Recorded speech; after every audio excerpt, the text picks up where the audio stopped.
Hello, everybody. I'm Claire Tauser, the moderator of this panel, and I'm excited to share with you all today. Our panel topic is equitable and sustainable farming practices at a local level.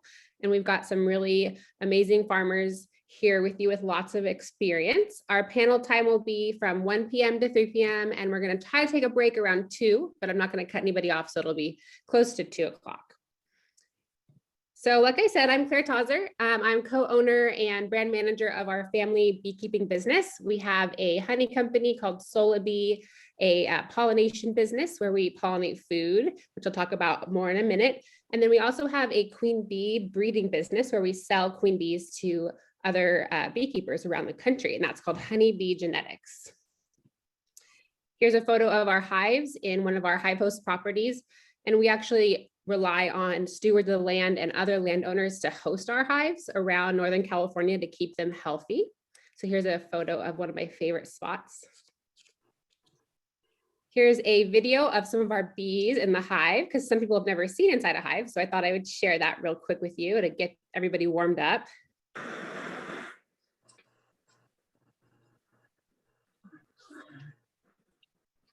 Hopefully that doesn't scare anybody away. I always joke that one of my main jobs as the brand manager for our beekeeping company is to teach people that honeybees are not dangerous, nothing to be feared. They're actually a very important part of our food system. And we're very involved with the Yolo Food Bank as a business and a family because we really believe that our work as beekeepers, working with farmers is vital to the production of food. So I want to share a little video and then I'll introduce our panelists. These are actually our honeybees in a sunflower field from this past summer. And this is a male sunflower, and you can see the bees actually working the flower and collecting the pollen. And they actually transfer the pollen from the male flowers to the female flowers, and that's how they help the flowers produce the sunflower seed. And that's true for all different types of crops. The bees actually collect the pollen and transfer it, and that's why it's called pollination. And that helps produce more of a crop from a lot of different types of plants and food. So here's a fun video.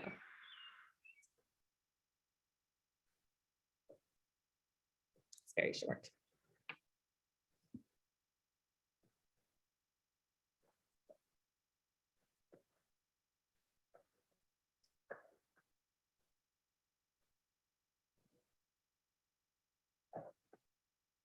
The male flowers are those ones you see with the rings that are a little more prominent. And then there's actually female flowers that have a larger center. People don't always know that there are male and female flowers. So maybe I taught you something about pollination. Anyhow, enough about me. I'll be moderating the next 2 hours, but I really want to share our panelists with you. So we're going to start with Emma Torbert of the UC Davis Student Farm. Emma. Hi. Yeah, this picture is not of me, but my name is Emma, and I work at the UC Davis Student Farm. I'm the market garden manager, and this is students packing one of, we have CSA harvest days, and they're packing the shares there. I've just started this job about a year ago. Before that, I was a farmer for 10 years. I started the Cloverleaf Farm, which is in Davis, California, that specialized in organic fruit and also hedgerows. Now in this job, I'm teaching the next generation of farmers about sustainable agriculture. The student farm has a lot of different programs. So we have the market garden, which you see here, where it's production, selling both to the dining service. We have a farm stand and a CSA. We have the ecological garden and the flower project, which teaches a lot about nutrition and education for elementary school age children. And I also help lead the Fresh Focus program with Katharina Ullman, and that works on collecting food for a number of programs on campus that provides access to food for food insecure individuals and students on campus. We also have Scope, which is a organic breeding program. And I'll just end my introduction by saying that something I'm very passionate about is land access for the next generation of farmers, and thinking about how can we make the cycle, and thinking about sustainability, how do we let the first generation of organic farms continue to the next generation of organic farms. Thank you, Emma. Very important. And I can't wait to learn more about what you guys do. And I'm sure towards the end of our panel, we'll share contact information. So if anyone listening wants to reach out directly, they can do so. Our next panelist is Nelson Hawkins of Regrow Urban Farm in West Sacramento. Nelson. Good afternoon, everybody. Thank you for having me. I feel very honored to be a part of this panel with such talented farmers in our region. And I want to thank everybody who has participated today to be a part of this very important, fruitful conversations. So like I said, my name is Nelson Hawkins. I am the founder and lead grower at Regrow Urban Farm. I have about 12 years of experience growing vegetables, fruits. I've worked with chicken eggs. I've worked with honeybees, worms, and mushrooms as well. And within that experience was always leading up to forming this farm that we have on the screen right here. So this is Regrow Urban Farm. It's located in what is considered West Sacramento. And before I continue, I'd just like to acknowledge that we grow on the ancestral lands of the Wintoon and Patwin tribes in this site. And then we have another site in North Sacramento, or what is considered North Sacramento. And that is the ancestral lands of the Nishanan tribes. So I think it's important to have these acknowledgements moving forward. That way we can have an honest conversation about where we are in today and how we relate to the land. And then we can rectify that history moving forward. So yeah, this image that we have in front of you, it's at this site, at the Cummins Way farm site, which is associated with the Center for Land-Based Learning Farm Incubator Program. And so what they do is they provide access to land, they provide technical assistance, and they provide a little bit of infrastructure to help beginning farmers get started. So that's kind of how we got started in that site there. But I'd like to go into kind of, how we got to where we're at today and what it looked like when we first started. So you can click to the next slide, Claire. So I studied sustainable agriculture and food systems with a focus on ecology and ecological approaches to farming at UC Davis. And I graduated in 2017 after having that opportunity. But I didn't have the resources or the capital or anything to get started. I planned to just, work a job and try to save up and whatever route that we could take. But since I had a internship with the Center for Land-Based Learning, I had a connection to get into their farm incubator program. So in 2018, this land in the Broderick community at the Cummins Way site became available. And so after that opportunity, I'm like, okay, let's run it. How else we gonna get land? How else we can get started? So what we did was we crowdfunded to get the basic startup costs. This image here is what a screenshot of the Kickstarter campaign that we ran. And basically, the vision at that time was to create a community grown farm. And so what that means to us is, really putting it out there, getting the community involved who lives next to the land and the farm that we are stewarding and producing at. And when it comes to urban environments, that's what makes us unique, because we have the people and we can connect people who are otherwise disconnected to where their farms and where their food is being produced. So that's what the vision was at the time. The image at the bottom right is on the quarter acre that we started in 2018.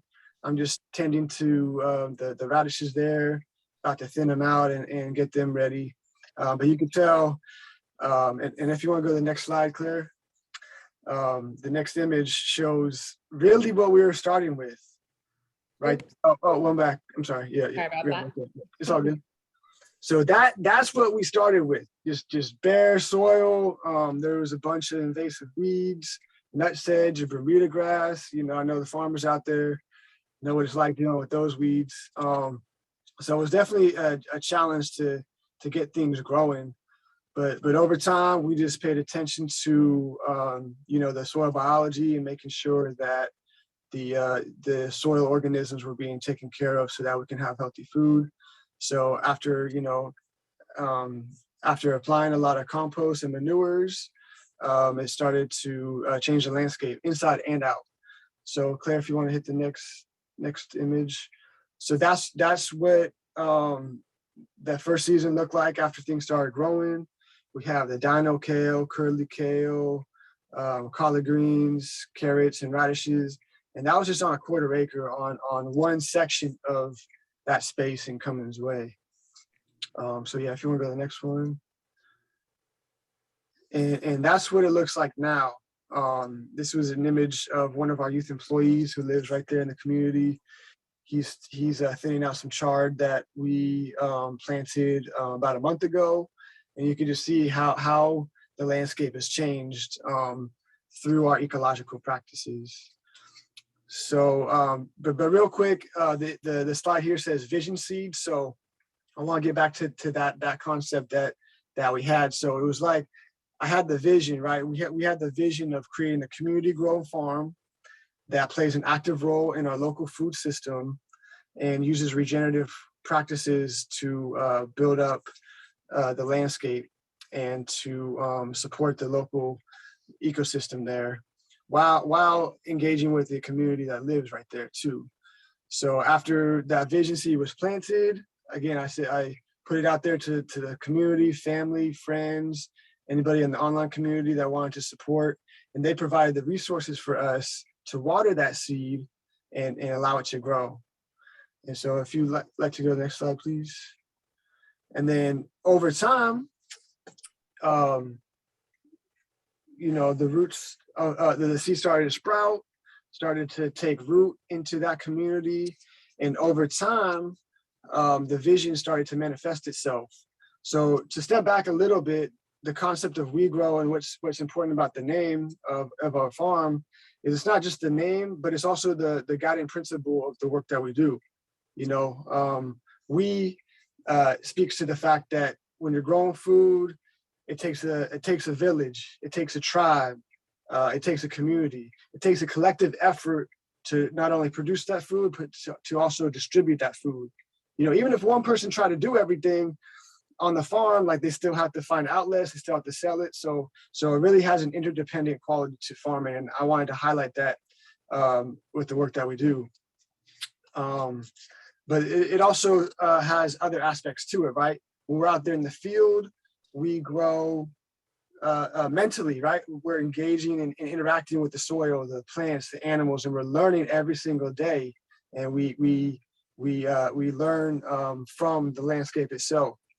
And we're also growing food, obviously. Right in this image, we use the model that we constructed in West Sac, and we can replicate that elsewhere. So the image on the bottom left is an aerial image of the two sites that we have now at that Cummins Way site in West Sac. And then on the right is when we broke ground at our extended root site in Rio Linda.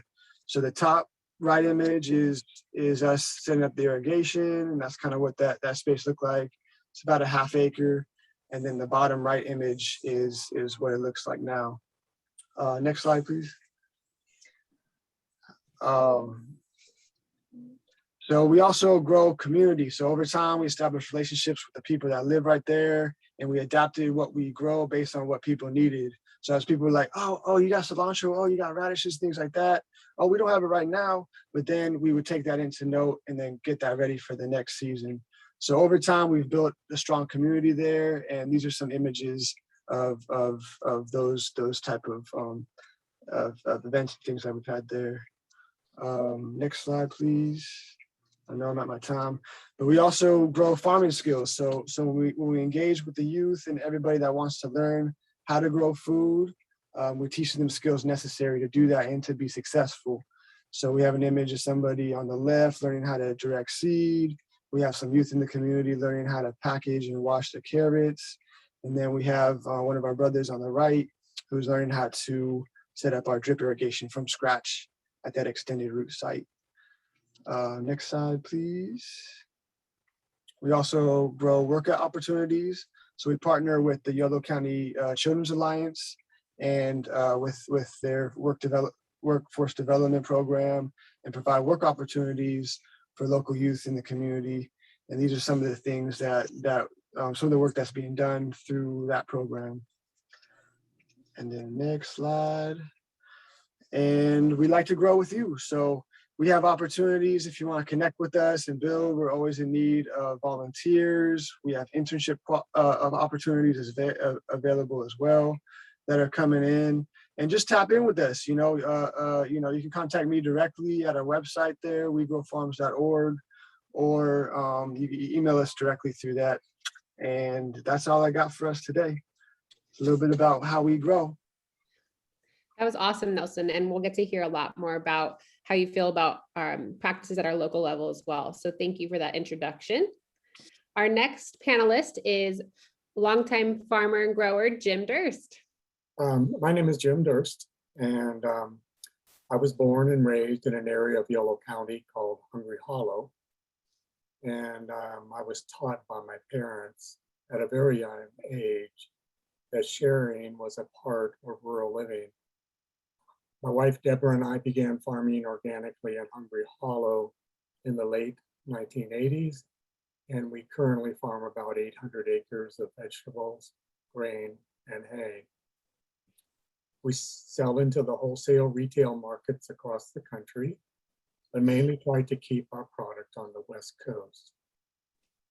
We believe that farms play a role in keeping communities healthy by sharing our time and farm resources with them.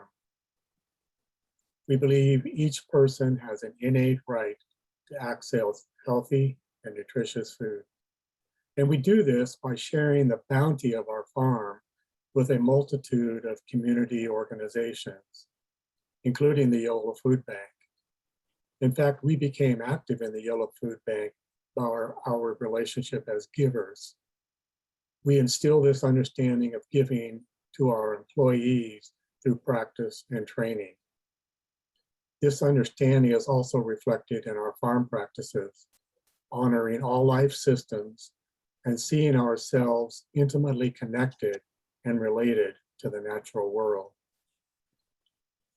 I believe there are two opposing stories or myths that work in the world. One is based on the understanding that this planet contains abundance for all if we share what we have and take no more than what we need. An economy of sharing and goodwill. The other story is based upon the understanding that resources are scarce. This understanding drives us to gather and hoard all we can get at the expense of others and the planet's ecosystem.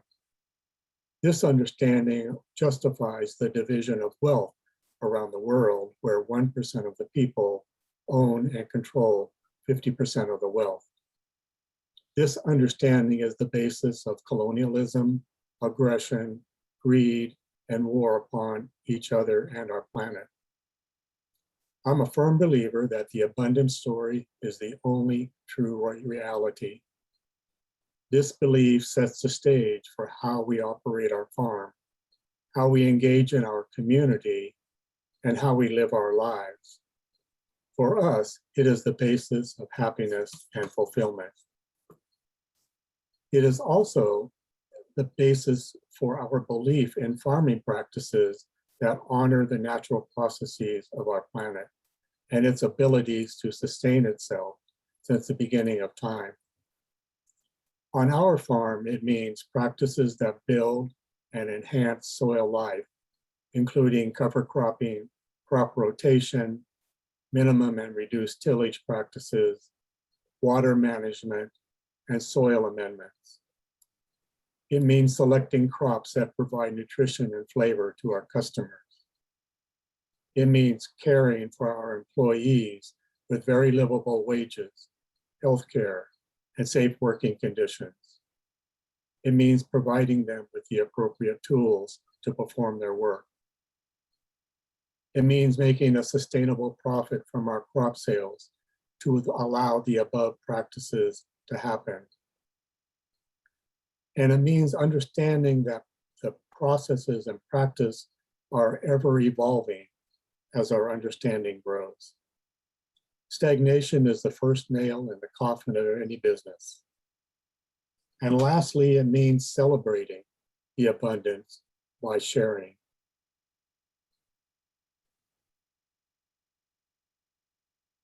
Thank you, Jim. And all the photos I was sharing were all of Jim's farm. Our next farmer on the panel, I love this picture. Sorry, I didn't get to your last picture, Jim. Our next farmer on the panel is Thomas Nelson of Kitchen Table Advisors. Thank you, Claire. Happy to be here. And one correction right off the bat: I'm the one person on this panel who's not a farmer. My wife is a farmer. I'm very proud of her. We live at Full Belly Farm up in tiny little hamlet of Gwinda, and but I see my life's work as supporting farmers. And I have the privilege and opportunity to work with Kitchen Table Advisors, is one of the hats I wear to do that work. And I also work with Cape Valley Farm Shop. So a little bit of introduction to both of those organizations. Kitchen Table Advisors, I'm a director of our Yolo, Solano, Sacramento region. And we work with farmers from Salinas up over to Sacramento and over to Sonoma. So mostly centered in Northern California and the Central Coast. And our purpose is to fuel the economic viability of sustainable small farms and ranches. We do that through practical business advising and trusted relationships. And really the intention of our work as well is to work at the intersection of sustainability and justice. We center on farmers who need our help the most, using equity as a lens, looking at gender, race, and class, and trying to focus on that next generation of farmers that Emma was speaking to, and how do we support and help to grow those farms and ranches. We also work with organic and pasture-based operations, right? So that's the sustainability lens.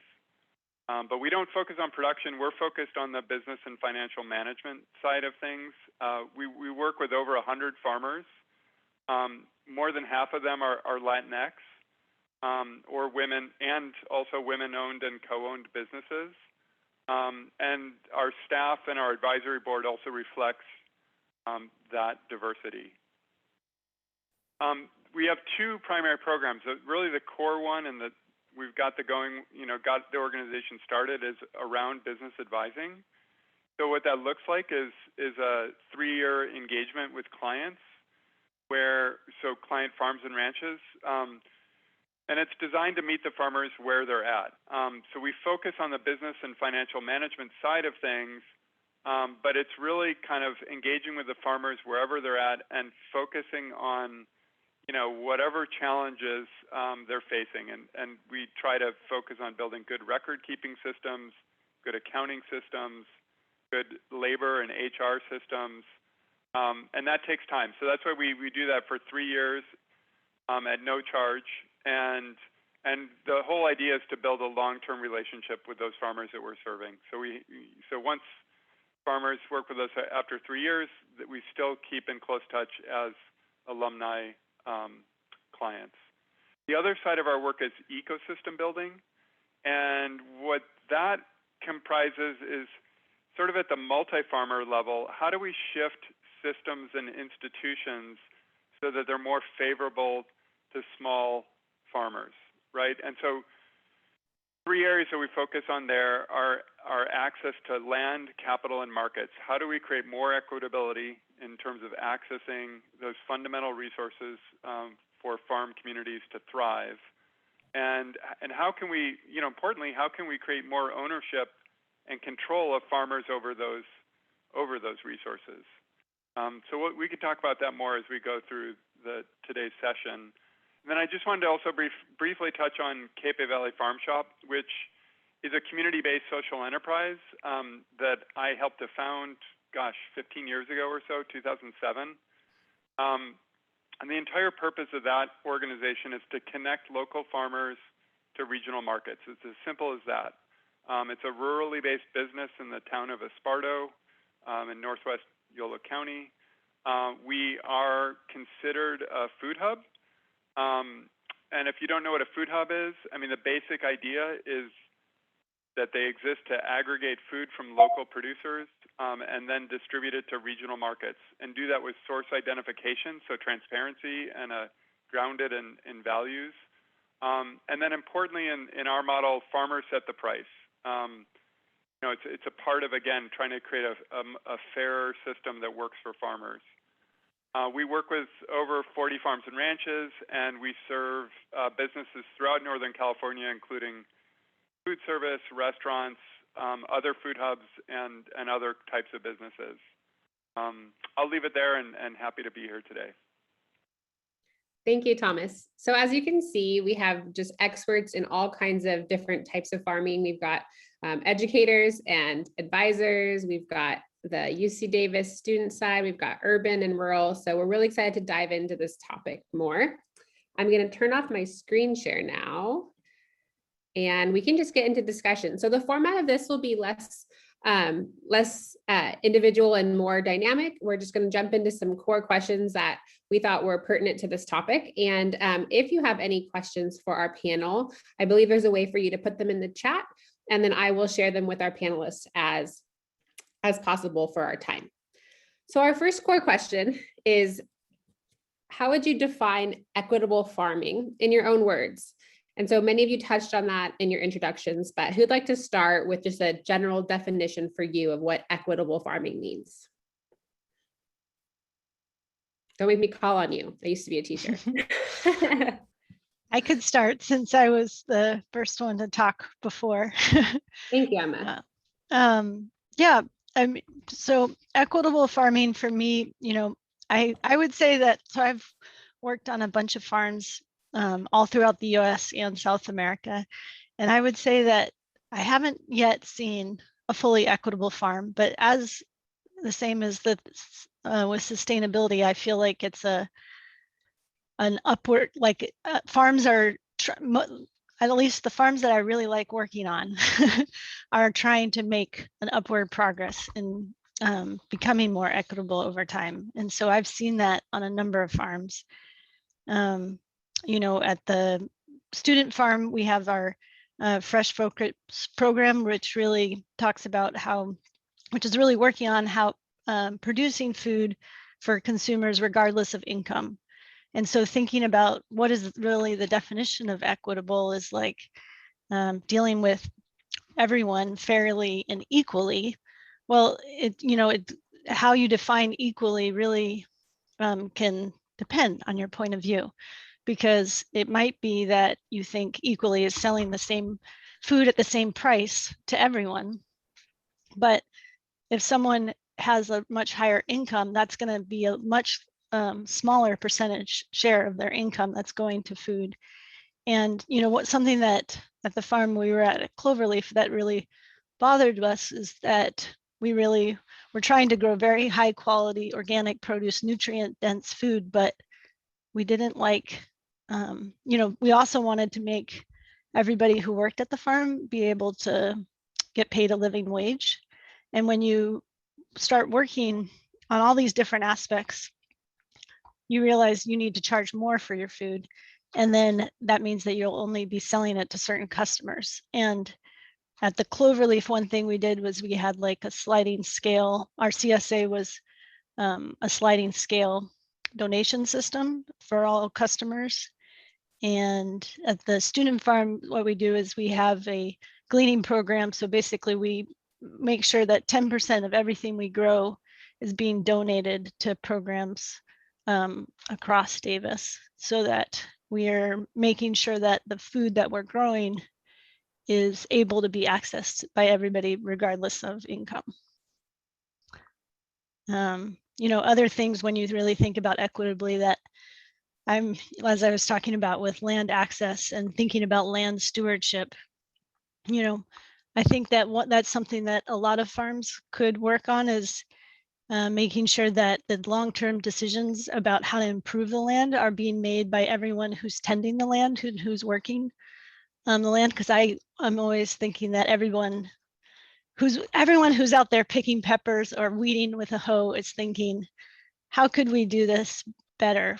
And I think having everybody's brain be involved in creating that better system is really important. And that was one thing we were working at the Cloverleaf, is to have more of a worker cooperative model where the people doing the work are making the business decisions, and they're also getting the profit. So those kind of things are all part of what I think about when I think about equitable. I'm really glad you brought up the sliding scale. Have any of you, other growers, or maybe Thomas, in terms of people that you mentor, is sliding scale something that helps with equity in your practice?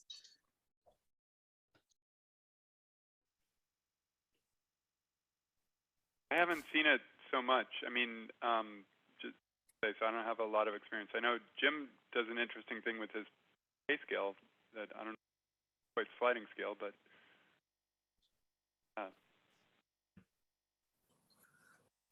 I think for me, Thomas hit the nail on the head. Equitable farming is really how does our culture provide access, period. And especially in agriculture, it's access to land, access to capital, and access to markets. And I know when we started, we struggled with every one of those. I mean, you had to go to if you were farming on a certain level, you had to go to a bank, or you had to be, how do you get access to banks? Banks want people who have proven track records and success. They are not necessarily in the business of getting people started. And how do you get access to land? Most of the land is all tied up. Good farmland is hard to come by. And if you're starting out today, how do you access that? This is something I think our culture is aware of and beginning to, with the Center for Land-Based Learning and some of the urban farms, some of the farms that are growing in the country that are newer ones, how do you get in there and get going? Because farms are, even if you're using your own labor and your own money, it's a lot of work to get it going. And you have to sustain yourself at the same as you're doing it. And then access to markets is something that we've struggled with throughout our lives. And mainly because certain people are, it's kind of like getting on a school bus and all the seats are taken. And how do you find a place for yourself in the midst of that? And that takes some creativity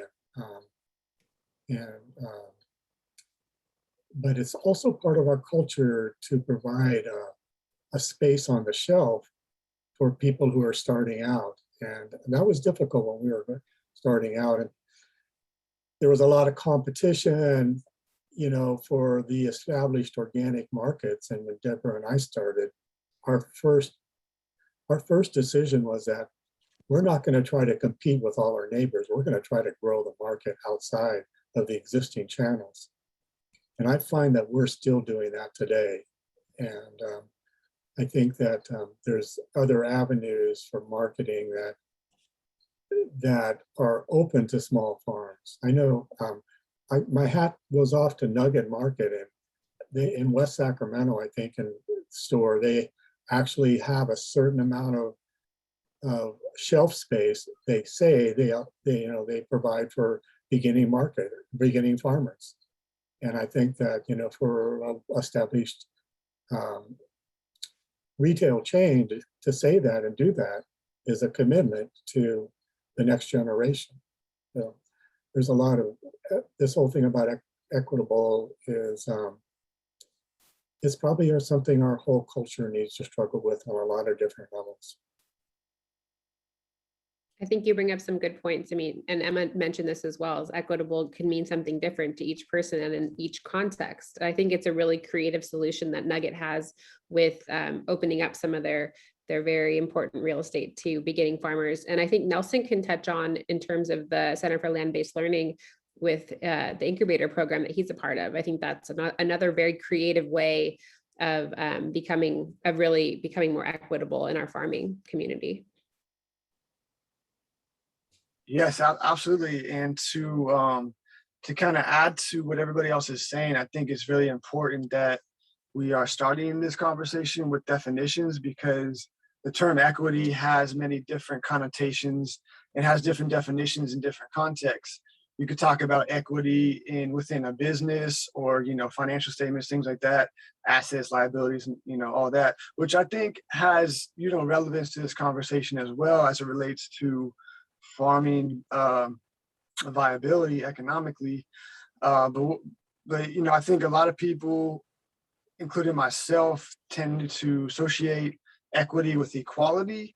And although there's some overlaps with that, I think they're very distinct and have a difference in their definitions. And so I wanted to kind of pick apart that with a metaphor of a fruit tree, right? We got a fruit tree, and the fruit of this tree represents the what's available in society, the products of society, or what gives people power to do, or the sovereignty to do farming and food systems as well.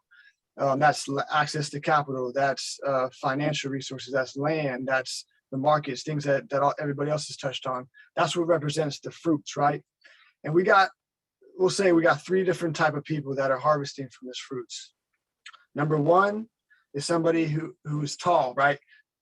They could reach all the fruits with ease, right? They could hit the top, the middle, the low-hanging fruit. It's not an issue for them to access all of those fruits of society, right? Person number two is, they're about average height, so they could hit the low-hanging fruit with ease. They really reached up. They can hit the middle, right? But they don't have access to all of the fruits of society, what's available, what exists. And then person number three, they're short, or height challenged, if you will. And even if they really, really tried, they couldn't even reach the low-hanging fruit. They don't have access, right? Equality is giving everybody a step stool, right? So everybody has the same level up, right? So now the tall person is even easier to access those resources. The average person can reach everything now, with ease, if they really reached as well. And the short person can access some of it, but not all of it, right? Equity, on the other hand, is recognizing that there is distinct differences on people's access to that, and the reasons why there is different access challenges, and giving those that don't have access, giving number three, or the short person, a ladder. So now they have access to all of it, as the tall person does. The tall person doesn't need a step stool because they already had access. And then you give a little level up for the average size person, so they can also access the hard to reach fruits as well as the low hanging fruits. So when thinking that conceptually and applying that to farming and food systems, I think when it comes to farms, we need to acknowledge that there is a need for redistribution of power and resources for those that need it the most, to help them level up so that they can enjoy the taste of the fruits as everybody else does that are more privileged. And then when it comes to, and that speaks to the incubator program as well, and that's how our farm got started. They really helped us get in because they established relationships to get the land in West Sacramento and Woodland as well. And they provide access and technical assistance to help us get level up. Because, as we spoke before, it's not easy to get land that's locked up or is expensive or doesn't have water, those type of things that come with farming. And then applying that concept to food systems, and making sure that those that are most vulnerable, that can't afford healthy, fresh fruits and vegetables, have access and can afford it. So I like the sliding scale model that Emma brought up. One thing that we do is, it's similar to that, but about 20% of our CSA members, or 20% of our CSA goes to families that are experiencing food insecurity. And before, we would just subsidize that with our labor, and that wasn't really working out financially for us. So what we did is those that could afford to donate would pay for those shares, so we can cover our costs, we can pay our workers a living wage, for the work that they do. And we can also support the families that need it. Another thing that we do is we partner with the Alchemist CDC to provide market match for our EBT members at our farm stands so that they get 50% less. We get the same price at the farm coming, money coming in, they cover the extra cost. But those that are using CalFresh EBT can get a 50% discount on the fresh fruits and vegetables that we provide. So I like that model. I like what the Raley's does with Food for Families. They pay farmers for their produce, and then that food gets distributed to families that need it as well. So all those are creative strategies to maintain or create equity in our food system. Thank you, Nelson. Those are so, I love that analogy of the tree. I think it's so important for everyone to understand that. And yeah, Thomas or Jim, did you guys want to touch on that definition at all, or do you want me to move on to the next question?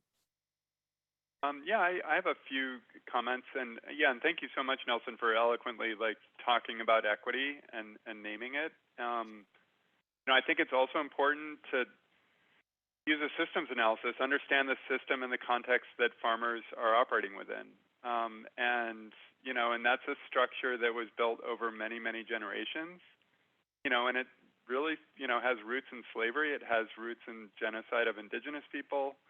And that is the legacy of all of us, white people, Black people, brown people. We share that as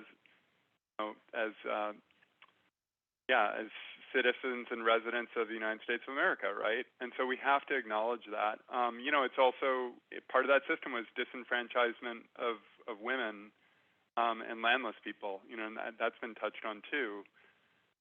So I think when we think about equity, we have to kind of recognize that, as Emma pointed out, there's inequities all around us, right? And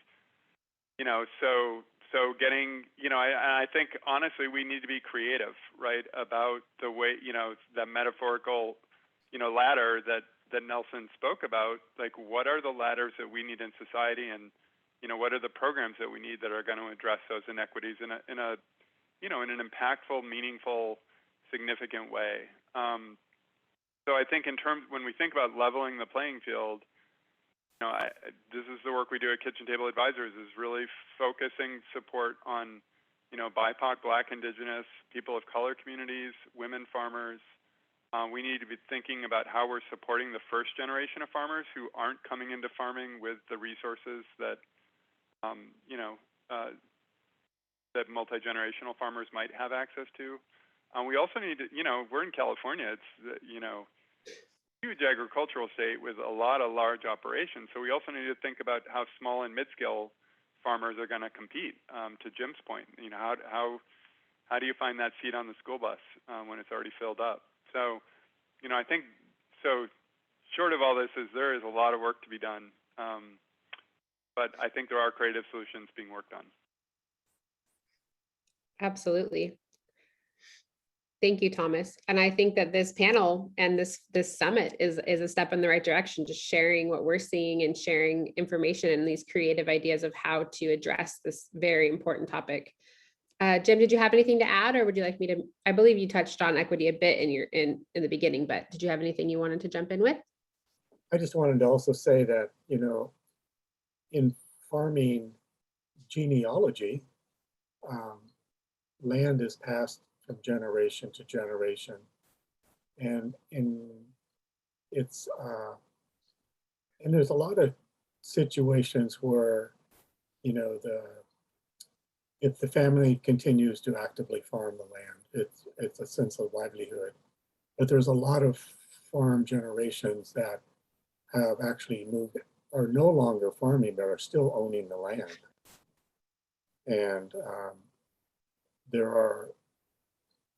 the way they own that land is they rent it out to other farmers who are well established, or they eventually sell it out. My dad had this saying, the first generation farms it, the first generation develops it, the second generation farms it, third generation sells it.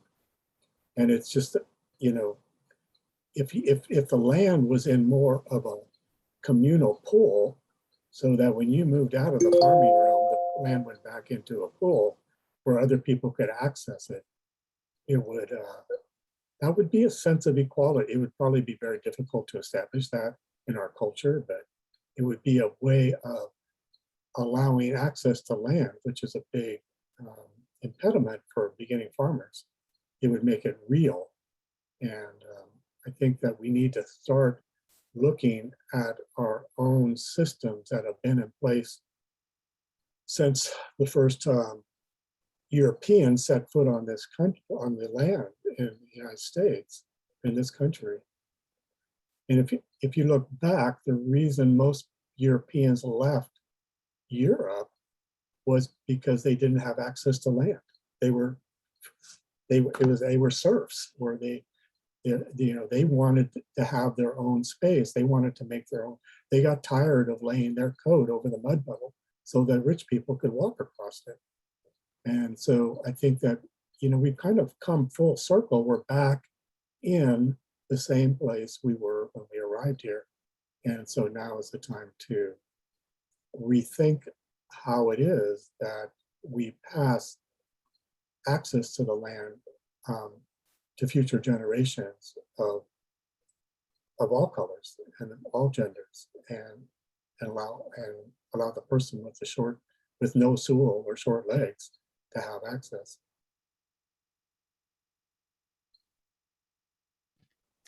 I was muted. Thank you for bringing up that historical context, Jim. It is so important to think about where we came from and where we are now. And somehow it's a little bit depressing, but we've become what we tried to escape from, right? Okay, maybe we should change gears and give some positive some positive tips. So the next question I had is similar, but I believe we should separate the two terms because they're buzzwords and everyone's talking about sustainability and equity. But as we just talked about, they're very important, and there's so many layers to these terms in farming and in just our culture, correct? So the next question is, how do you define sustainability or the word sustainable when it comes to your food production or our farming system? Anyone want to jump in? Yeah, I'll go with that one. Again, I like to break down the word itself. We talk about sustainability. You said, and you're right, it's a buzzword. It has different meanings. People greenwash it all the time. But I think what we could really just talking about is our ability to sustain ourselves, right? What are we doing in today's world to meet our needs? And by doing what we're doing, is it going to allow future generations to do the same, or is it going to prevent them from doing that? So for an example, one thing that I'm highly critical of is the industrial food system and model of farming. And I don't really consider that to be sustainable because it's monoculture, it's really commodity based, it's really heavy reliance on energy intensive and equipment intensive systems that tend to till the soil and reduce the fertility for future generations, because they're just trying to get what they can for the land, just extract, take without giving back. That's not a model that's going to last for generations to come.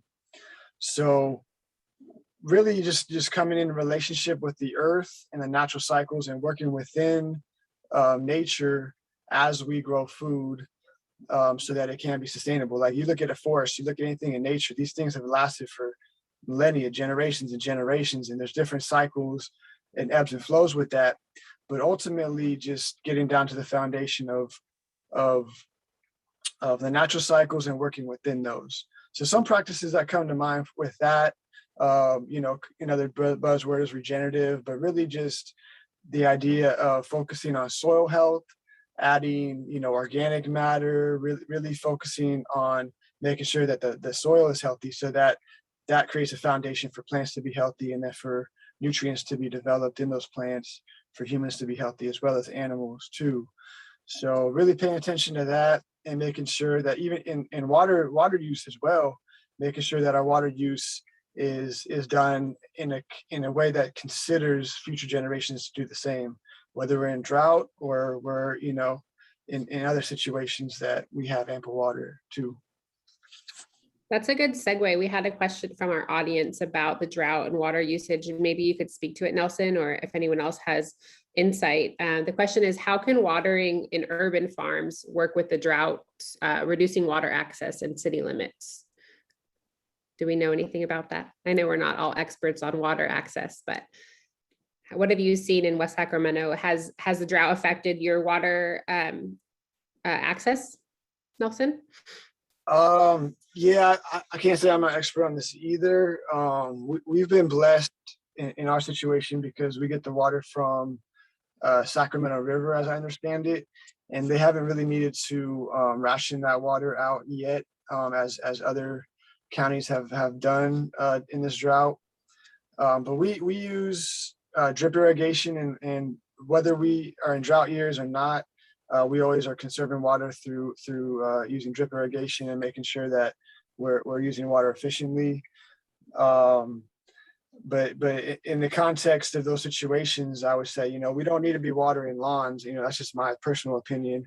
In drought situations, and we should focus on reallocating the sacredness of water to food production where it's available or where it's happening. In West Sacramento, we have a lot of urban farms, so that would be very particular to our situation. Also, like golf courses and things like that. Like, people enjoy those type of things, but I personally believe that, food production is more important than recreation. That's just my 2 cents, No, it's very valid. Emma, what about at UC Davis Student Farm? I know it's not quite as urban as West Sacramento, but has the drought or water access been an issue for you guys? Yeah, I think that it definitely, UC Davis does have its own, we're on municipal UC Davis water, so we're a little bit protected as the student farm. But it's something that, like, as teaching the next generation of farmers, I think it's really important that we think about how we use water in a sustainable way, because it's very possible with climate change that that the Central Valley won't have the same landscape that it does right now. And so we think about how to farm, something that I'm really interested in is hedgerows and using native plants that are adapted to this climate. And can we have more of a mix of that and not have it just be on the edges, but actually include edible plants like acorns, elderberries in what we're thinking about growing and really thinking long-term. And, I think things that we're working, this is my first year at the student farm, but we're thinking a lot. At the Cloverleaf, we had soil moisture sensors, and that was something that I feel like would be a really great educational thing for the students. And we've been working on trying to get a grant to make that happen here at the student farm. And I think there are tools, thinking about having a mix of irrigated and dry land farming, like the wheat Jim was showing. That's really what our landscape, was a oak savanna. So that, like a lot of the wheat that is grown can be on a non-drought year, grown without much irrigation. So how do we think about what are the crop rotations that will have us not unsustainably use our groundwater? I know that was a Go bit first. of a, oh, sorry. Yeah, no, go for it. Great topics. Just to kind of circle back, because I think this is related to the definition of sustainable, at least in my context of the word. Obviously water is a huge resource that we have to consider as human beings, not just farmers. All of us are dependent on water, including our bees, which I could talk about at length, because we've had a huge issue with lack of water for our bees. And this is one of the first years we've actually had to invest in totes and actually bring water with our hives to different locations where they just don't have access to water. But going back to just the definition of sustainable, I think Nelson brought up some really good points. And I really think the idea of, what's sustainable for our farm or our family might not be sustainable in the long term. So does anyone else have any insights into, what the word sustainable means for you in your practice with food production and mentorship? Well, economic sustainability is real important, because if we are not making a living at what we're growing and what we're able to market, then the rest of it is just dust in the wind. I think that we need to be, I've always made it a point that we need to be paid a fair price for that which we produce. And I am a little dismayed. It's becoming more difficult even for, I mean, we've been doing this for 30 years and it doesn't, I thought, well, after 30 years, it should be pretty easy, but it seems to be getting more difficult. And the reason, part of the reason is that we live in a global marketplace, and other people from other countries are out there trying to compete for the same shelf space that we compete with locally produced. And a lot of times their cost of production are very, very low compared to our cost of production. So it's there's that whole marketing aspect of has to be economically sustainable for the farms. Otherwise, you're going to see more and more farms shutting their doors. And I think that that is primary to a lot of the things that we do on our farm. If anybody can grow it, but who can sell it, and who can sell it at the price that sustains the farm? And those are, that's, to me, that's the essence of sustainability. That and stewardship is that we are just living here and caring for this planet for a very short period of time. And we need to always think that whatever practice that we do, another generation is going to be affected by it. So do you want that affectation to be negative or positive?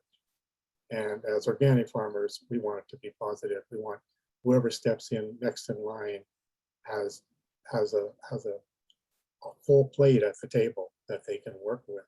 And that is something that is not really thought of too much in our culture. We tend to want to extract and use up and move on. And I think that whole mindset or mythology needs to be radically altered, or we're going to destroy that very planet we live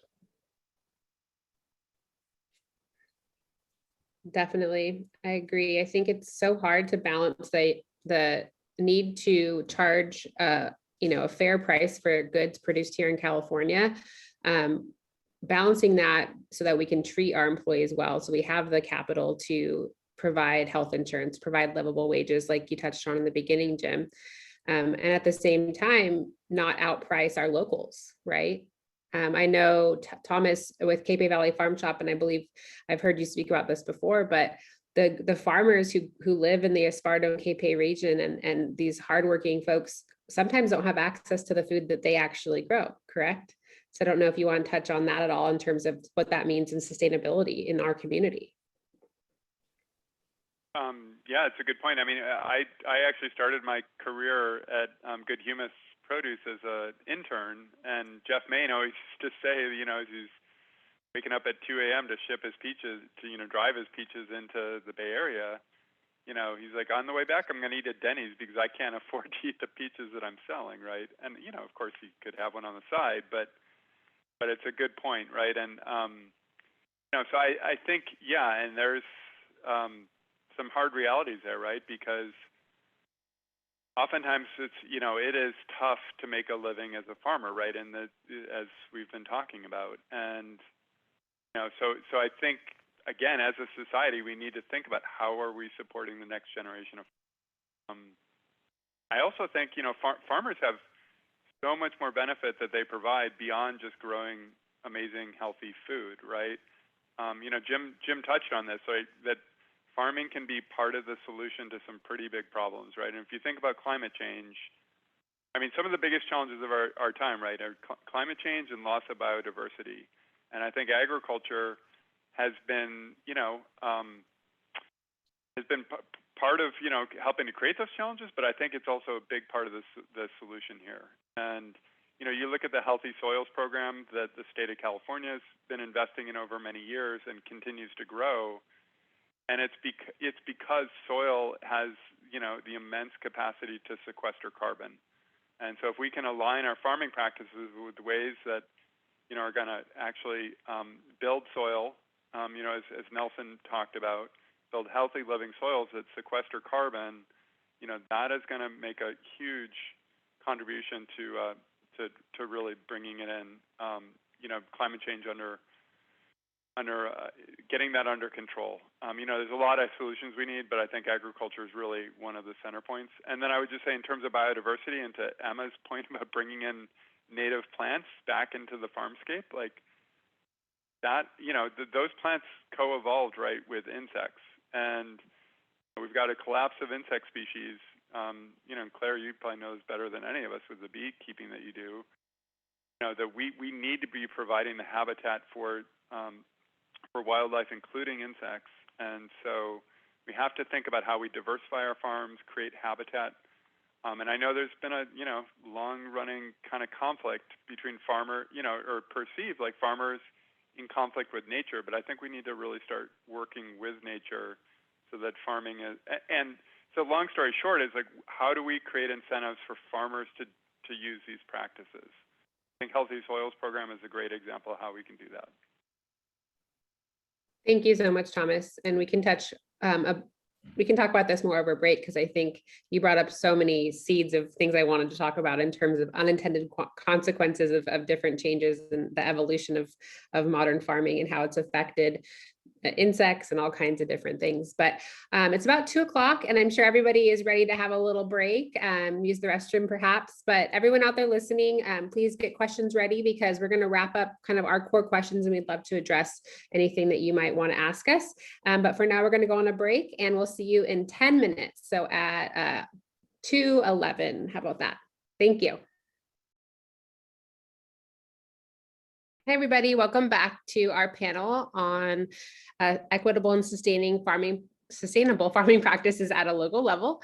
I'm Claire Tauser, and I am excited to get back into the conversation with Nelson, Jim, Emma, and Thomas. So we were talking about sustainability when we went to break and what it means to be a sustainable farm. We touched on a lot of different layers to that word, but let's build on it, and let's talk about, in practical experience, maybe some of the folks listening are involved in farming, or perhaps just consumers. What are some practical tips or experiences that you might want to share in terms of making our food systems more sustainable and or equitable, if you want to touch on both of those guiding terms for our discussion?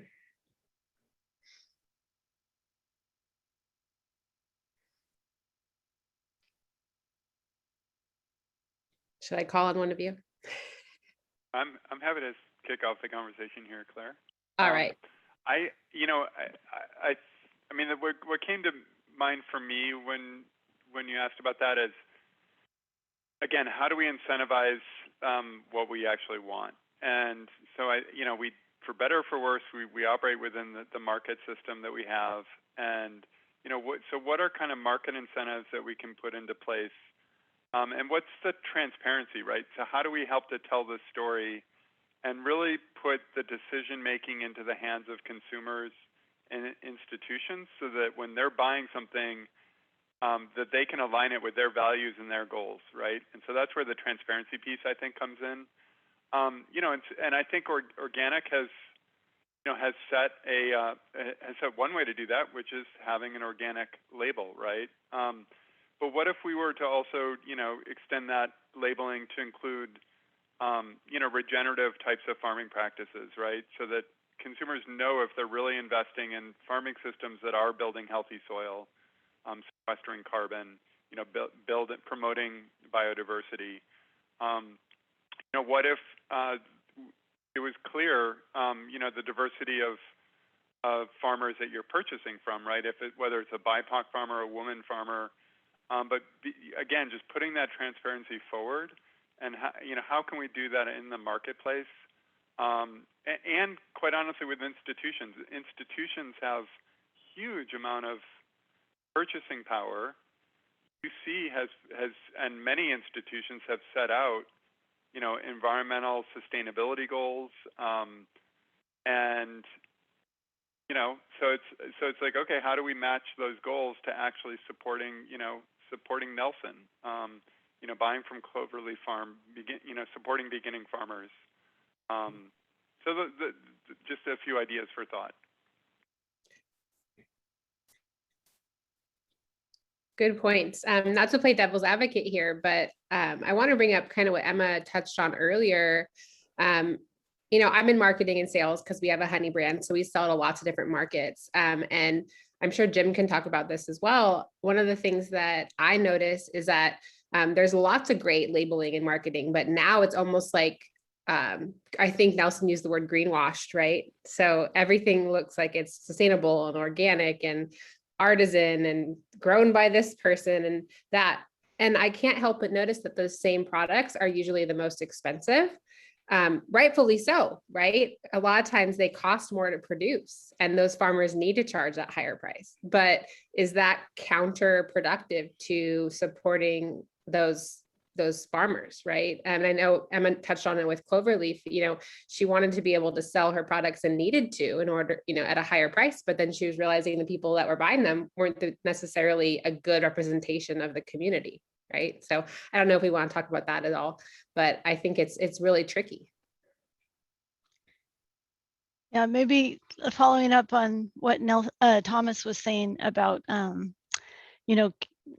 like what are we funding? What are we promoting with the money that, both policy wise and, the money that comes to support agriculture? There's ways that we can help grow a system that we would be all excited to be living in and eating food from, or there's ways to promote an alternative system. And, I think Nelson is in this great farm incubator program, but one thing that I think about a lot, and I guess my practical tip would be, is like, can we build that next step? The incubator program gets people in the door, they have land for 4 years, but when you're talking about growing acorns, 4 years is a drop in the bucket. And can we preserve farmland in such a way that the next generation of farmers will be able to access it? And one thing I think the public might not know a lot about is, how land easements currently work. And that's one thing that I feel very passionate about, is just that, right now land easements work by buying subdivision rights, which means land is getting preserved and tax breaks and public funding is going to preserve land in parcels that are above 100-acre sizes. And if you're a beginning farmer in California, there's no way that you're able to buy a 100-acre parcel.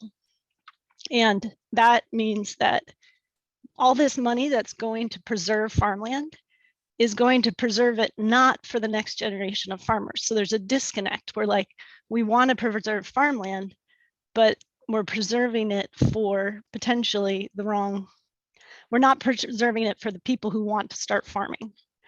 And we're preserving it for people who would like to own land. And I think that we could really think about a different way of preserving farmland. Also thinking about the racial equity, 96% of farmland is owned in the US by white people. And, if the conservation easements, these tax breaks, that means that it's not equal, it's not equitable how that funding is currently being distributed. And so that's something that I think we really need to start thinking about. And like the Sustainable Ag Lands Conservation Program is working on alternatives. They're like the state version of conservation, the state funder of a lot of conservation easements. And they've been funding incubators like ALBA. And but I think, one model that I'm really interested in is the Agrarian Land Trust. And that is a model where it would create a commons of land that the next generation of farming could build equity. If they build housing, or if they build, plant oaks, all of those increase the value of the land, and then that would belong to the person leasing the land. Basically, I just want to encourage us to change and to think about new models of how we encourage land access and enable it, I would say. I think that's such a good point. And a lot of people don't understand how those trusts and how everything is funded. I know I personally didn't, and I didn't grow up in agriculture. And so it absolutely is systemic, right? And it comes from these larger decisions at a funding level, at a state and federal level. I think that's a really good point, Emma. Jim, did you want to touch on any, and you have such wealth of experience in farming and in this area of Yolo County. Do you want to share some practical experience and maybe just some tips and things that you think could really make a change in terms of sustainability and equity here in Yolo County?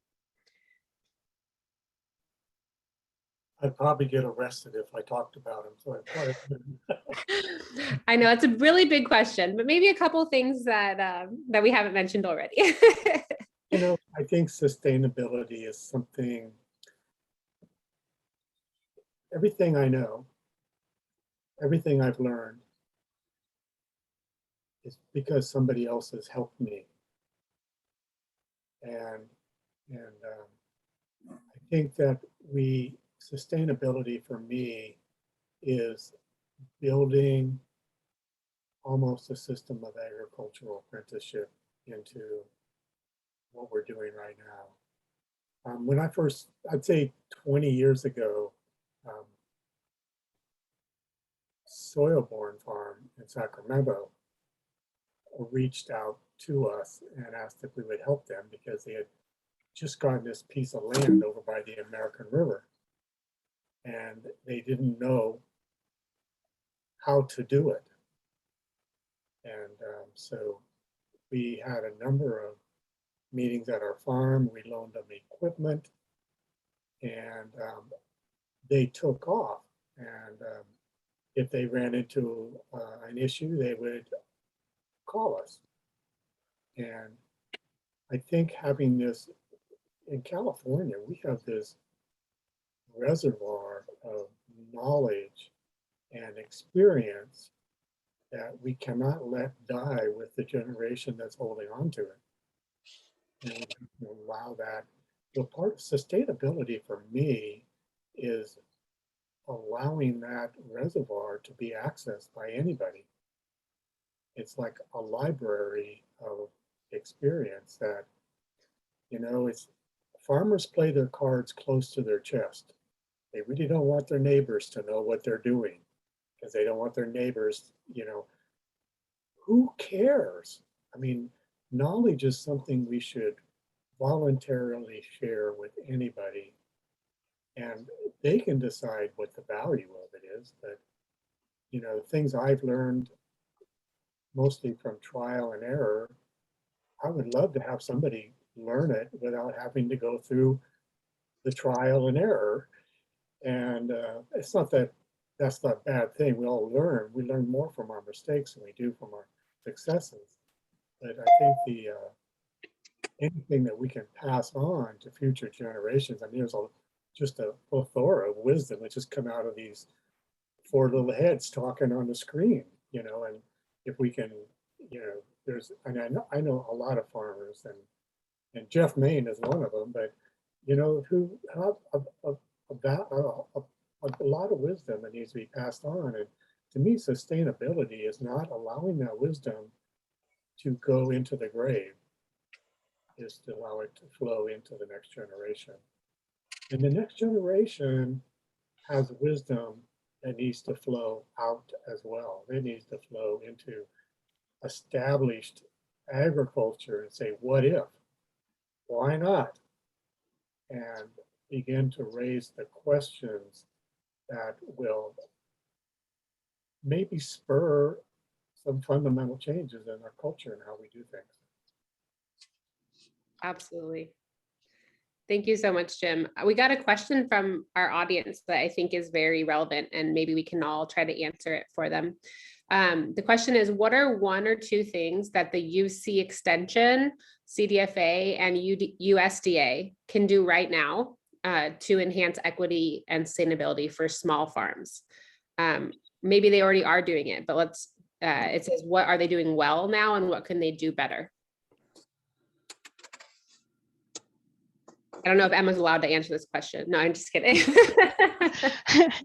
I can probably talk about, I think that there are things like, Thomas mentioned the Healthy Soils program from CDFA, and also the SWEEP program is one program that we accessed at the Cloverleaf farm that really helped us put in solar panels and the soil moisture sensors.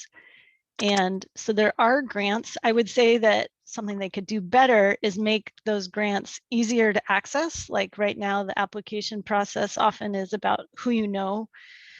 If you have a good relationship with your NRCS, then it can be easier. But I'd say that the access to that is not equitable. And I know that they're trying to work on that aspect.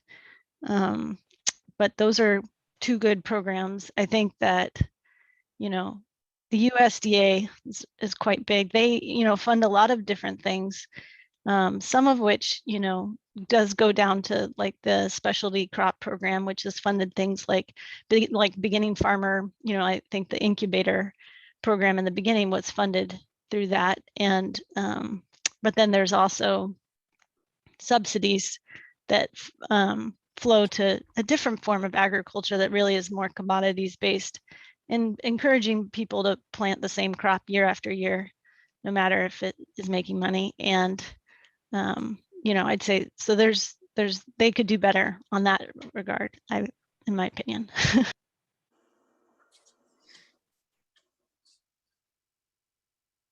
I would piggyback on that. There are a number of really great programs at USDA, and so I think there's the local food promotion program, there's the farmers market promotion program, there's SARE, Sustainable Agriculture Research and Education, there's funding for organic research. It really is all about what are the priorities, how do we want to invest in those programs, and they have grown incrementally over the years, but they have a long way to go to counter kind of where the majority of the funding is going, what Emma was speaking to. Another thing that I would also point to for cooperative extension that I think has been a change here in recent years is investing in, there's organic farm advisors, there are like even small farm advisors. Yeah, right? Margaret. So it's building on the small farm program that at UC. And the cool thing about the small farm advisors is that they're tasked with not just looking at the production side of a business, but they are tasked with looking at the whole well-being of the farm. And so they have kind of a little bit different, slightly different mandate than other farm advisors out there. I think, continuing to invest there, and I have seen co-op extension investing and hiring new advisors, but this is after years of their budget being beaten down and positions going unfilled. So I think there's still a gap. Hopefully there's going to be more money flowing into cooperative extension because it's an amazing resource. I'll leave it. Well, and then I was going to actually segue it over to Nelson because Nelson, do you want to talk about the committee that you're on at CDFA and some of the work going on there? Yeah, I think that's a great segue. So I'm a part of the Racial Equity Farmer Advisory Committee with the CDFA, and that committee came about through the Racial Equity Act of 2017 that was actually constructed a lot by local farmers here in our region. And that really speaks to acknowledging the inequities that exist to socially disadvantaged farmers and to kind of codify or define what that is so that federal dollars and state dollars and resources can be allocated to support us. So the work that we're doing, I was actually on a call right before this today, and they connect us with different resources, but really what the committee is about is people, the secretary and people that are in high positions of power at CDFA to really hear our voices. So we meet about every month and really gain our perspectives. And we have a diverse group of folks that are involved there. So I think that's healing that exists, and that's very important that they have that as a part of their, methodology or their operations to include our voices. And that's very important for us to be, have a seat at the table. But an example that I like Jim brought up earlier is a full plate. Not saying that we actually have that full plate at the table. We have a seat at the table to be heard. That's a step in the right direction. But I think they could do a lot more as far as making sure that land access, land tenure, and food sovereignty are priorities when it comes to not only the farmers that are involved in the committee, but also farmers of color and socially disadvantaged farmers throughout the state of California. So as far as that government agency, that's something that I push forward for them to do. But I think the measure of that would be the success of farmers of color in California and our ability to remain viable in the next, 10, 20 years. So we'll see how things go forward. But, I think it's a very, very strong step in the right direction for sure. And that speaks to, and it's important to highlight that they are acknowledging these inequities that exist in society and throughout history, and are making efforts to rectify those. Now I like to talk about the USDA. Since I was brought up, one thing I think that they could do, if they had the power to do, is to block the lawsuits that are happening from white farmers that blocked the funding that came about through the American Rescue Plan. That was soon as it was about to be delivered, soon as it was about to be released in June to farmers of color in response to recovering from the pandemic and all the economic challenges that came with it. There was lawsuits that happened that claimed reverse discrimination. So, and those are still being delegated or whatever the term is. And those funds are needed like last year, 2 years ago, like they, whatever they can do to block those lawsuits and get those funds that were promised allocated, because that is another example of these inequities playing out in society through a structural power dynamic that has existed throughout time. Not even bring up the fact that USDA had a big role to play in the last century of Black farmers losing their land and their farms through discriminatory loaning and some of the services that they provide farmers. So just acknowledging that and moving forward, I would like to push them to do more as far as getting our numbers back up to where they were in 1910, 1920. Black farmers were 14% of all producers. I'd like to see that. We're less than 1% or less than 2% now. I want to see that back up to 15, even 20%. Let's exceed that. I'd like to see USDA, CDFA, and the UC extension agencies doing more to make that happen. Those are really good ideas, Nelson. I'm sure the person who asked that question is taking copious notes. I had an idea kind of based, I know I'm not a panelist, but if you don't mind me putting my 2 cents in, and this is kind of based on what Jim said, it just came to me, and maybe this already exists. And I personally was a part of the Center for Land-Based Learning's California Farm Academy back in 2016. And we had a piece of that program that touches on what Jim mentioned, which is basically just that mentorship and that teaching. And I was lucky enough to have a farm mentor while I was going through my business plan in that program. So perhaps UC Extension also collaborated a lot with the Center for Land-Based Learning for some of the courses that we took. But perhaps there's funding through some type of grant. Again, maybe this already exists, but that could really motivate some of these older generation farmers who have this plethora of knowledge and experience to mentor younger farmers, farmers of color, women farmers, all these marginalized communities, and actually put some motivation, maybe financially, right, for them to share their knowledge with someone. So even if something as simple as a mentorship program, and Nelson, you touched on like just all the red tape, all the bureaucracy. I know I get emails all the time, people wanting to come out to our bee farm and learn about beekeeping. And as much as I love teaching, there's a lot of concern in terms of liability and just our culture of being sued if someone gets stung, or or, there's a lot of equipment, and a lot of farmers that I work with hesitate to teach people that they don't know or trust because they're afraid of retaliation or some type of problem, right? And so perhaps some of these government agencies could create structures that make that simple learning and connection and mentorship easier and simpler, because there are a lot of people who want to teach and who have so much to share who just don't, because they don't want to deal with all the bureaucracy. That's just something I'm throwing out there.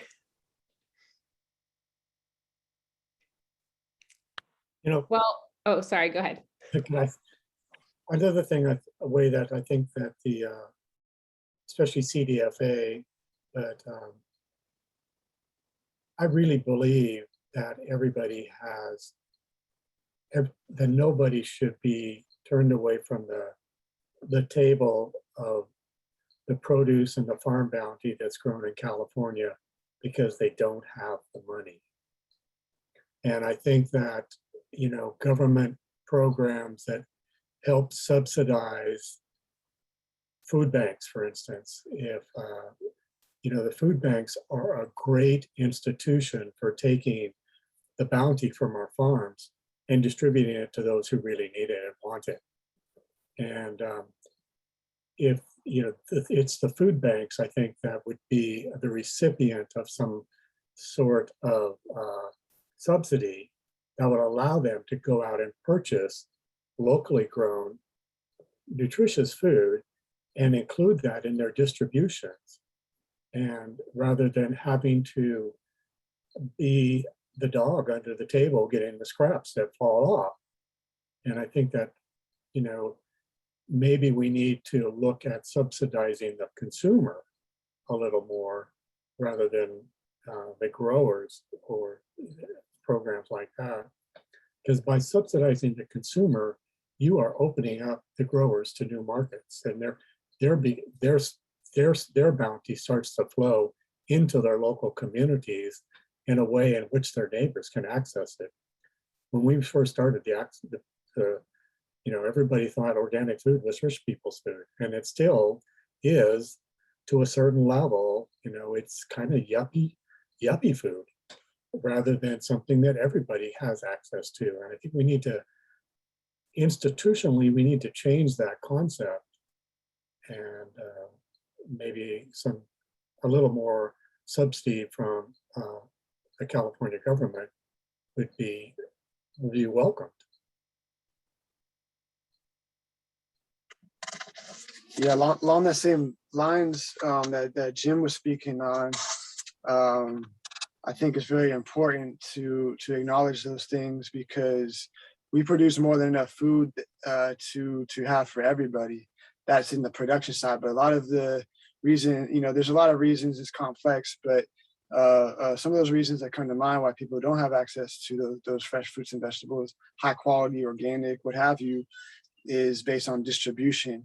It's based on political and economic factors that can limit people that are resource challenged or underserved to access that. And that's part of what our mission with the urban farming is, that we can provide that in the neighborhoods that need it.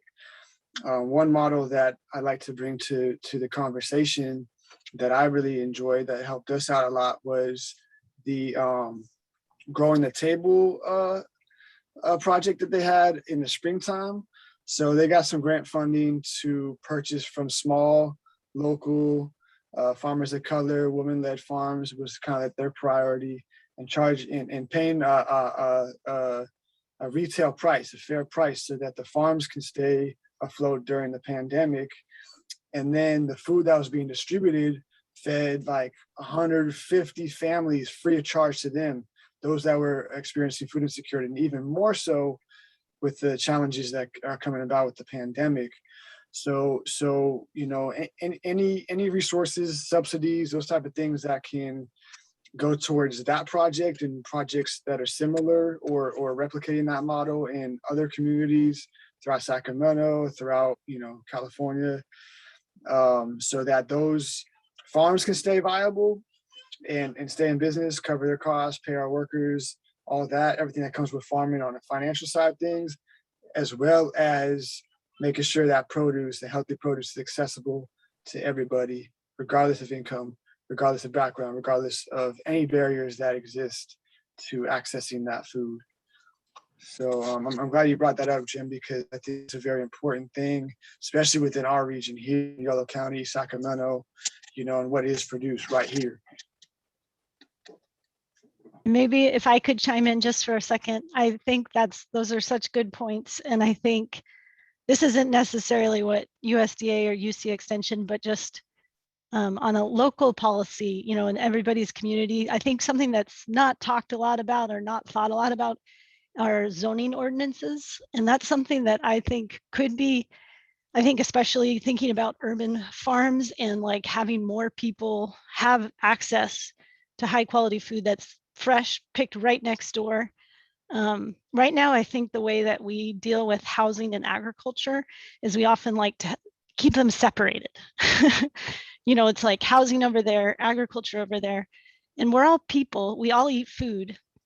And I think that if there was a way that we have a housing shortage, we have, a complete disconnect, I think, from the consumers to agriculture in a lot of places in California. And I think that there's also the problem of like that, as land prices get more expensive, a lot of the next generation of farmers are struggling, not able to afford land, on leased land. They're not building equity, and there also isn't a retirement plan, because historically the retirement plan has been for farmers to sell some of their land, live on a portion of it, and that's how you retire. And that isn't happening for this next generation of farmers. Most farmers, my age, younger, you talk about retirement and they're like, oh, I'm talking about the next year. Like, that's really not on the table. And so I think that if there was a way for the next generation of farmers to be building houses, on the urban fringes, be producing food for people in those communities, and also, integrating, instead of saying over there is housing, over there is agriculture, we like big, wide open fields, thinking about our landscape in a different way. And a lot of the things that prevent that are zoning ordinances. I'm so glad you brought that up, because I think that's a very practical thing that we can look into on a local level and get involved with changing, because I think there just isn't a lot of people aren't talking about it. So I'm so glad you brought that up.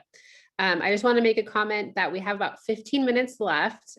So if there are any other questions from everyone out there listening, please send them our way. But if not, we're going to go ahead and go around and just kind of do some wrap-up comments in general, and just share.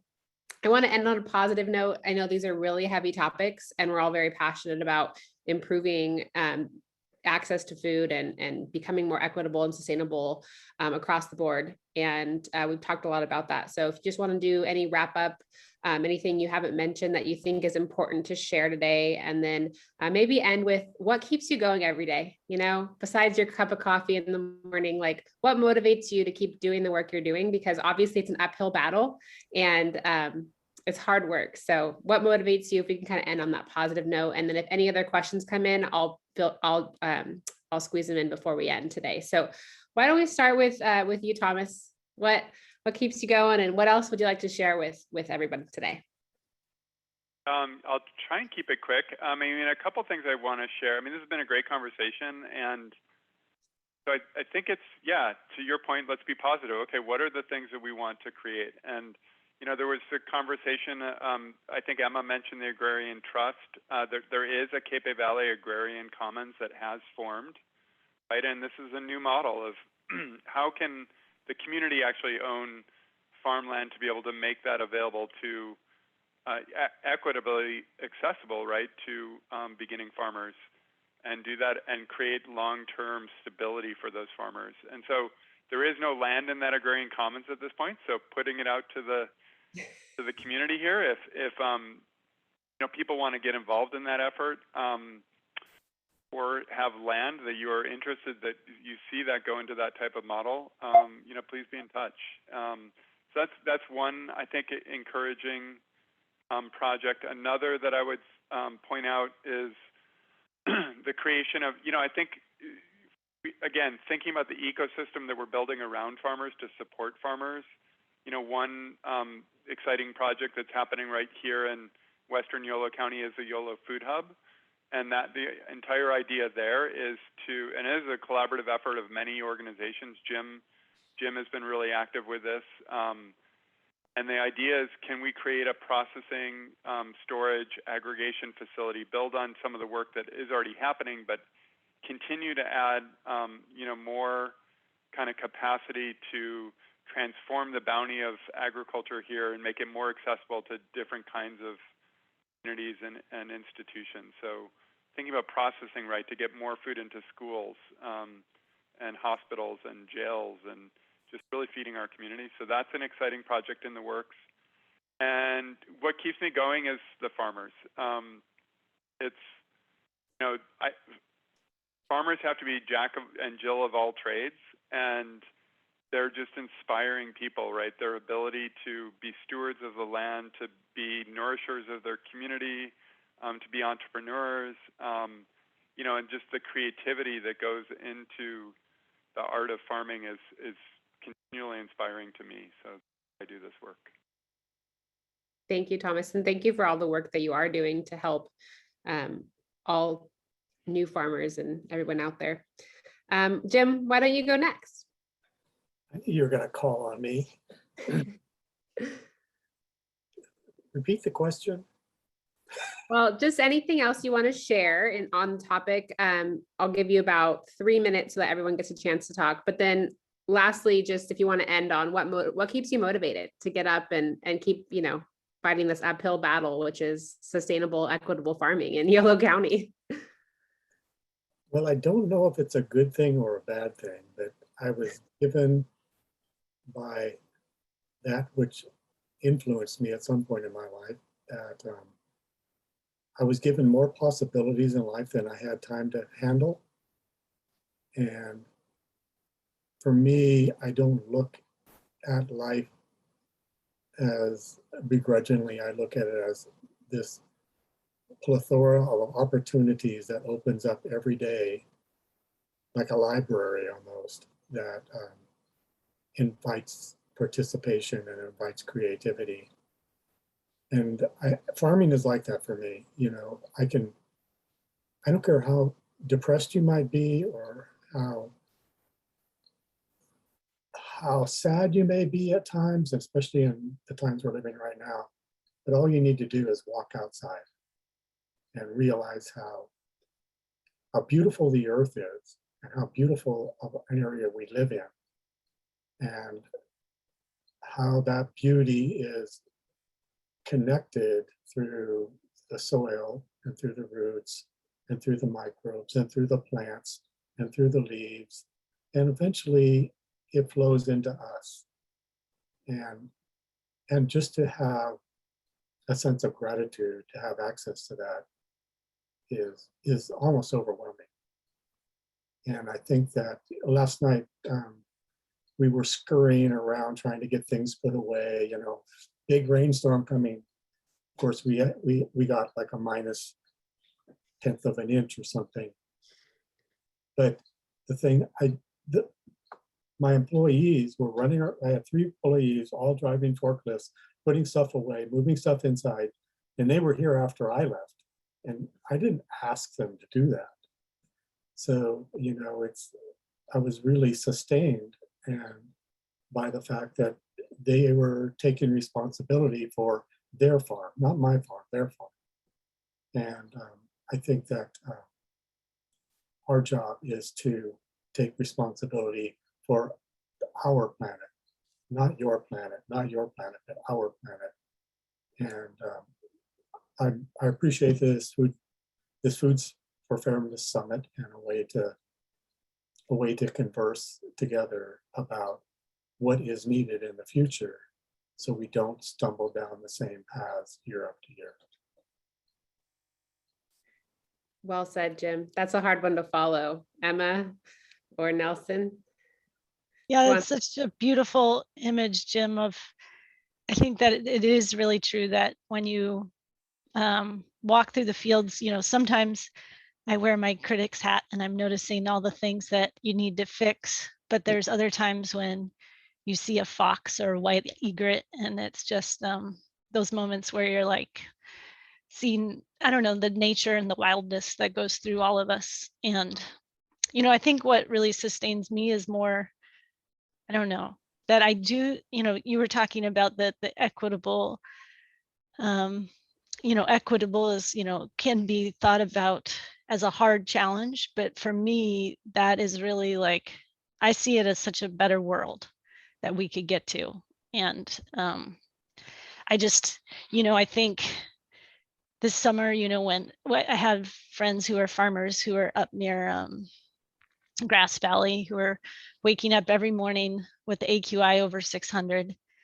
They ended up quitting this year because, you know, you do that for a month and a half and you're wondering where you're farming. And I think, to me, you know, the wildflowers are like the culmination of like all of these things adding up to like all that we're not doing things right. And I think we can do things in a way that would be a lot better. And I think the key really is to acknowledge that everyone who works in the food system is doing amazing good work and like compensating them and also like treating everybody who works the land with dignity. And I think right now our system doesn't do that. And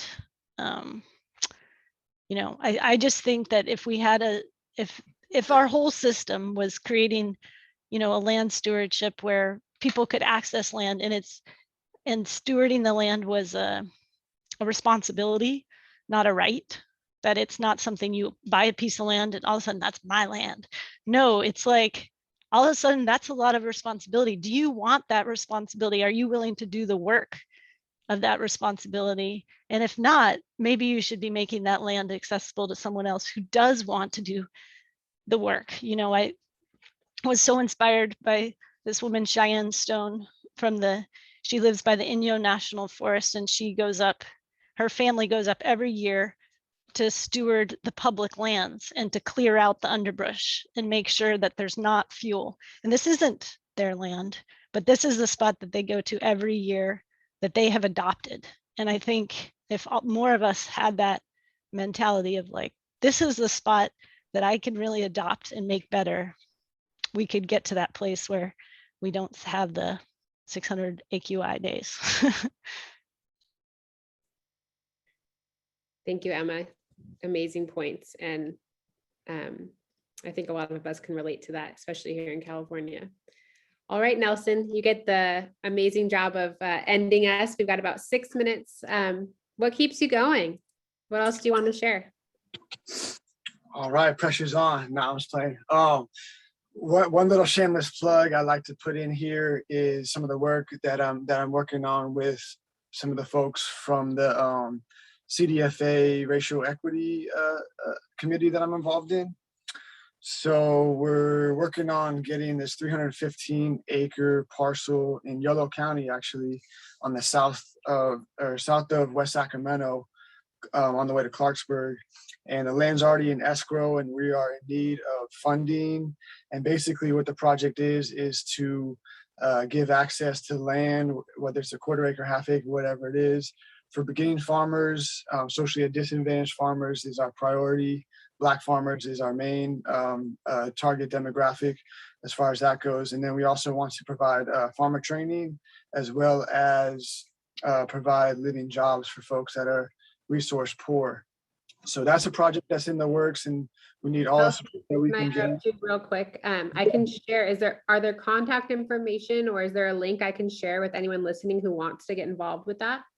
You can just contact me, and then I'll redirect as we go. So my email is regrowurbanfarm@gmail.com. And so just connect with me, and then we'll continue the work and the support. We're trying to tap into all these federal dollars and state dollars that are coming down the pipeline that are supporting farmers, disadvantaged farmers, and farmer training programs. So that's some of the work, but also any other resources that people have: tractors, tools, training, education, any of those type of things. Anybody that wants to help out, just contact me, and we'll make it happen. And then to end it, some things that keep me going, really just all the inspiring and powerful work that's being done, the next generation of farmers, all of the excitement, all of the motivation, and everything that the next generation that are interested in farming and want to farm, and all of the energy that's coming with that is really inspiring me, especially all the urban ag projects that are happening just right here in Sacramento, but all over the country as well. And along those lines, the strength of my ancestors to survive against all odds is what really pushes me forward in doing this work. But with the knowledge and the privilege that I have of understanding some of the challenges that we face and the dynamics that come with it, I feel like I'm the living ancestor for the following generation. So I feel like it's my responsibility and duty to make sure that we can provide for the next generation so that they have the ability to do the same. So those are some of the things that motivate me and keep me going every single day when we're out there in the heat, in the rain, in the cold, whatever we're doing, when we're stewarding the land. And I like how Jim brought up the aspect of really being present with nature and being out when we're outside there, even in those toughest times, even in those most joyous moments. There's beauty around us. So that's another inspiring thing too. Absolutely. Thank you so much. You guys all inspire me, and we still have 2 minutes, and I'm going to try to fill them up. No, I'll share personally, the pandemic has been really challenging for all of us. And one of the things I realized, being such a social person, I'm so motivated by other people. I really struggled being so isolated during the pandemic. And I just think that, like all of you touched on just remembering that we're all connected, which has been really difficult to remember this year as we are avoiding everyone at all costs, right? We all were very isolated, even though we were, having to still work and be essential workers. At least on our farm, we had different crews come at different times and only work with the same 4 people. And everyone's masked up all the time. There are people who I didn't see their face for 18 months. And then when we all got vaccinated, back in April, we finally were able to have this outdoor just company get together. And that just seeing all of our beekeepers all together and learning about their families and just seeing their faces and their energy and how much they care about what they do every day. That's what kept me going. So I just wanted to share that little tidbit because we're doing it for each other, right? We're all growing food, tending bees, mentoring other farmers, teaching at UC Davis Student Farm. I mean, all of that is not for yourself, it's for others. And we're all in this together. And it's really hard to remember that when we're so isolated. So thank you so much for participating in this virtual panel, because it just reminded me how, we're all doing this important work and I got a lot of hope out of this. So I hope everyone listening did as well. I learned a ton. So thank you so much for being here today.